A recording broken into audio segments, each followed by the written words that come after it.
ہمارے شیوخ جو مدارس میں بیٹھے رہے عمریں گزار دی، عمریں، کوئی لمبے چوڑے تعارف نہیں، ہمارے خطباء کے، واعظین کے، نعت خوانوں کے جو پروٹوکول ہیں وہی لوگوں کے نہیں. لیکن اگر میں ان کی چھوٹی سی ترجمانی کر کے آپ سے یہ بات کہہ دوں نا کہ ان کو زیادہ کبھی پریشانی بھی نہیں ہوئی، ان کو زیادہ کبھی تکلیف. وہ ایک استاد تھے، ان کو 52 سال ہو گئے تھے پڑھاتے ہوئے. میری ایک دفعہ ملاقات ہوئی تو میں نے کہا استاد صاحب زندگی کیسے پائی؟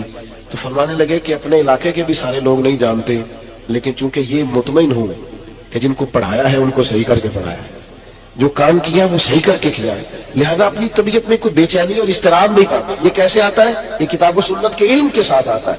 ورنہ شہرت کی بھوک وہ تو لوگوں کو وہاں تک لے آتی ہے کہ لوگ معروف ہونے کے لیے، مشہور ہونے کے لیے ایسی حرکات بھی کرتے ہیں جو ان کی شخصیت سے میچ نہیں کرتے. تو یاد رکھیے گا، دینی علم انسان کو انشراح صدر عطا کرتا ہے، اس کے سینے کو ٹھنڈا کرتا ہے.